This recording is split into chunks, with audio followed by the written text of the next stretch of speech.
Hey guys, it's Xaijen.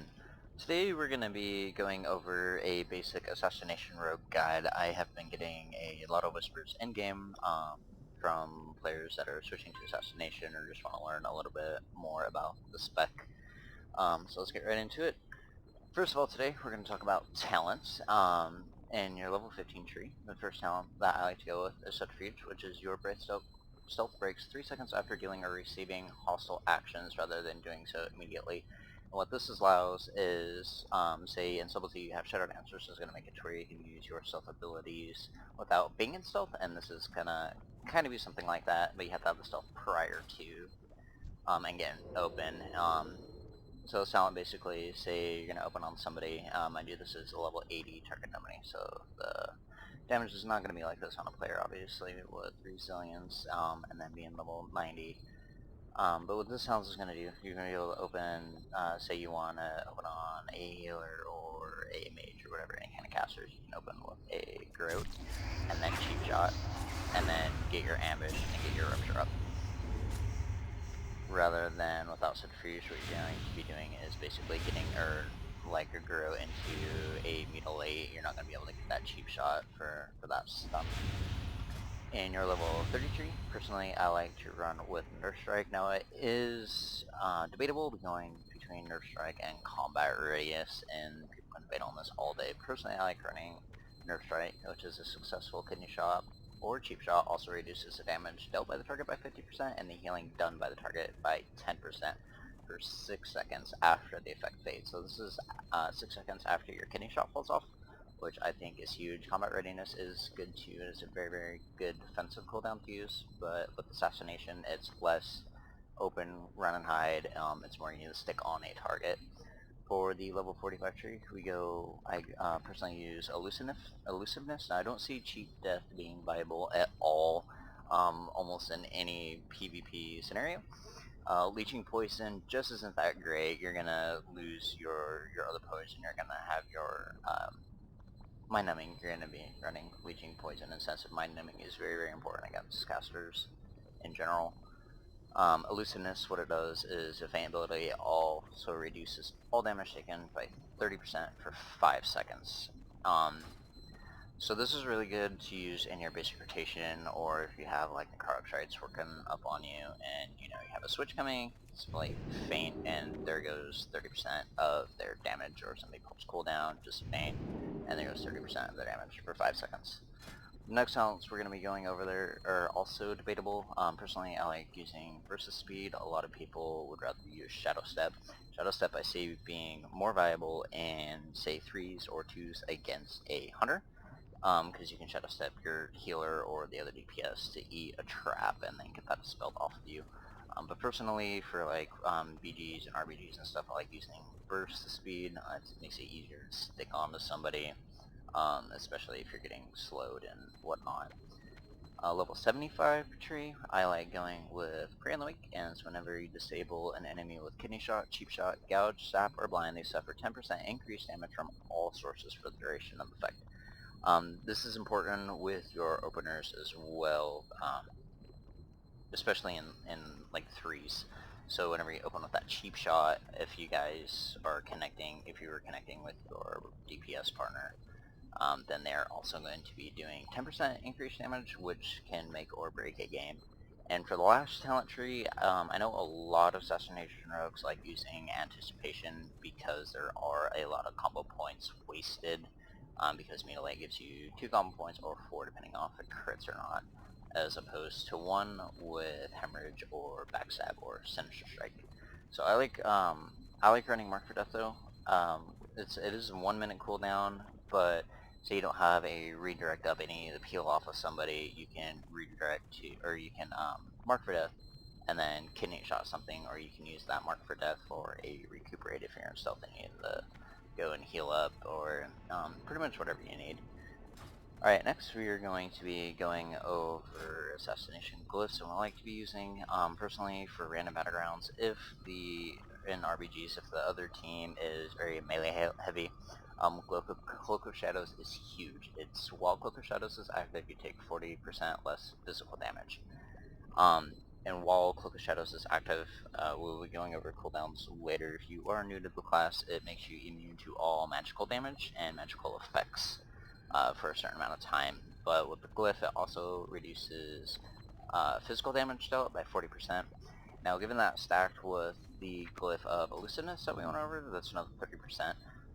And so, if somebody pops your cooldowns on you and it's a warrior hunter or whatever, you can use Cloak of Shadows and be using Feint, and then that 70% of their damage is gone. That's a huge mitigation. Also, with melee heavy teams, I like using the Glyph of Evasion. It increases the duration of evasion by 5 seconds. And that's going to give you that dodge chance, and so you won't be taking any damage. And last of all, I like personally using Glyph of Stealth. Reduces cooldown of your stealth ability by 4 seconds, which gives you a 3-second stealth cooldown. I like using it. There's a lot of times in arenas whenever you gotta peel out and get behind a pillar or something. That 3-second stealth cooldown helps a lot, especially if you have dots on you. You can kite around pillars and stuff much easier. Other viable glyphs that I like to go over, the Glyph of Blind, if you're running 3s and you're in with like a dot class or anything along the lines, and they have dots or blue effects or whatever on a CC target, or if you guys are switching, you're gonna switch to a target and CC the one that you were currently on. Blind is gonna remove all damage over time effects from the target that would cause blind to break early, and it's going to go ahead and give you your 8-second blind without you having to worry about dots ticking or, you know, not dotting up a target and missing somebody's procs or anything like that. Also, the Glyph of Smoke Bomb is very good if you have a very bursty comp, say you're running the Glyph or like RMP, RMD, whatever. It's going to increase the duration of your Smoke Bomb by 2 seconds, so say you can get a DPS that trinkets and you don't have any diminishing return set up, you can open up on them with a you can do your open and then get a kidney shot in there with your smoke bomb, and that's going to give you an additional 2 seconds, and you can have healer rooted or CC'd somewhere or whatever, and they're not going to get any heals from anything that's outside of the smoke bomb. And last, we're going to go over the Glyph of Feint, and this is good to stack with the Glyph of Elusiveness, or Elusiveness talent, which makes your Feint reduce damage taken by 30%. The Glyph of Feint is going to extend that 5 seconds to 7 seconds total, so it makes it to where you are more energy sufficient, as opposed to spamming Feint and then getting your energy is just draining. Well, you don't want to spam it, but wait for it to fall off, and then feint, and say you're attacking something and your energy's dropping, you can energy starve and not have another feint for that extra 30%. Okay, next we're going to go over abilities and your basic rotation as an Assassination rogue. Now, combat uses Signature Strike and Subtlety. Depending on your spec, you can go double swords and use Hemorrhage, or daggers and use Backstab. For your combo point generator as Assassination, we're going to be using Mutilate. And what Mutilate does, one moment here. Okay, so instantly attacks with both weapons for 280% weapon damage plus an additional 1048 with each weapon, awards 2 combo points. Now in Subtlety and in combat, your energy building abilities only generate 1 combo point, but with Assassination it does 2, but the energy cost is much higher, and it does more damage. Next we are going to be going over Dispatch, and what Dispatch is basically your execution, and it's a vicious strike that exploits the vulnerability of foes with less than 35% health remaining, causing 645% weapon damage, plus 6068 on my character. To the target requires dagger in the main hand. With Assassination, you do want to be running double daggers as opposed to double swords like you could if you're running a hemorrhage. And then after that, we're going to be going over Rupture, and Rupture is much more important with Assassination than it is with Subtlety or combat, because Rupture is where your energy regen comes from and where a lot of Assassination's damage comes from.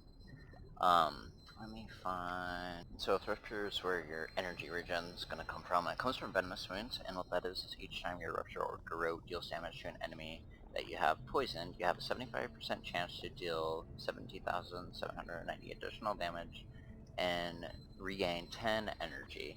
Garrote will not trigger this effect if the enemy is also afflicted by your Rupture. So Rupture is the main your main ability that you want to keep up. So you're going to be wanting to keep up Rupture and then Slice and Dice afterwards. Envenom is going to be your finisher, so whenever you have your Rupture up and you have Slice and Dice up, then you're going to use Envenom for your finisher to get rid of combo points. So we'll open here, we're going to get Rupture up, get your Slice and Dice up, energy regen here, and then you're going to Envenom to dump those 5 combo points. Okay, next we're going to be going over cooldowns, and the cooldowns that you're going to be going to have is going to be Shadow Blades. This is going to be the first one we'll go over, and what that does is draws upon surrounding shadows to empower your weapons, causing your auto attacks to deal pure shadow damage, and your combo point generating abilities to generate an additional combo point when used. Lasts for 12 seconds. So basically what it means about the shadow damage is it turns all of your white auto attack damage into shadow damage, and then so it's going to be yellows rather than the whites, and also going to double your combo point generation. So let's say we pop these, so these are all turned into yellows, and you use a Mutilate. So we didn't get proc, but we got 3 combo points off of Mutilate. Get it again. That time we got 4 because we got a critical strike. Dispatch is going to give 2, and then another 4. And this is the part where a lot of people like using anticipations because the extra combo points generated. But again, I like using Mark for Death over. The next cooldown we're going to be going over is Vendetta. Is very good against stealth class, and this is where you want to open most of the time with Vendetta, depending on the class. If they have an immunity, such as like Ice Block or a Paladin Bubble, you want to get that out before you pop Vendetta. And this marks an enemy for death, increases all damage you deal to the target by 30%, and granting you unrearing vision of your target regardless of concealment such as stealth and invincibility. This is really good against rogues. After, say you're in an arena and a rogue opens on somebody, you can pop a Vendetta on them, and then open on them, and whenever they go to vanish, if they do not cloak their shadows, you can still see them running around while they're in stealth. They won't have a health bar over them, but you can still see the character and have them targeted. The next cooldown we're going to be going over is Evasion, and this is basically your Die by the Swords, your dodge. Increases dodge chance by 100% for 15 seconds. And we will be going over preparation with a double evasion next. So preparation, what it does is it resets the cooldown on Sprint, Vanish, Evasion, and Dismantle. With Assassination, it's more of a spec that you want to stick on target. It's a less of a... It's not as much as the typical rogue where you open real hard, get stuff on it, vanish, run away, wait for DRs, open again, and then vanish and run away. You put out a lot of pressure with Assassination. You just don't have the burst that Subtlety or Combat has. So say you get charged by a warrior, or DK grips you, or whatever it might be.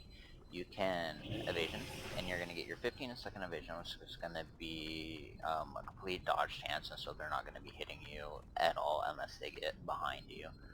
What I like to do in like 1v1s in this situation is right when evasion pops off, you can preparation into a double evasion, and so it's going to give you 30 seconds of dodge, which I think is crazy good against any melee class.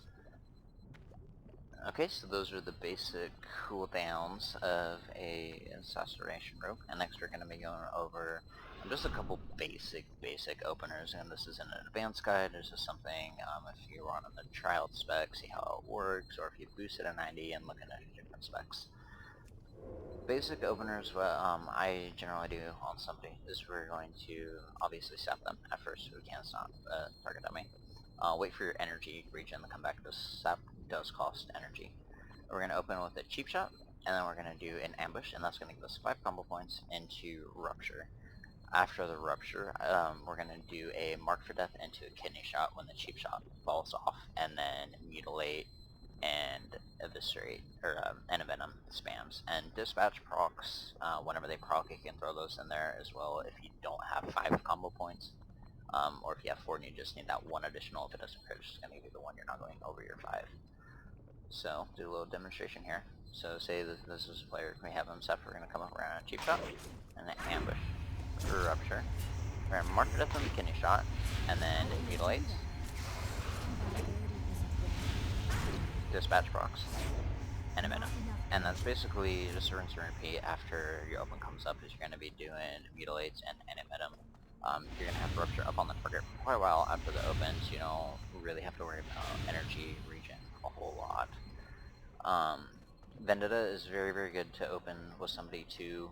It lasts for, I think it is minutes, give me 1 second, or 20 seconds, sorry.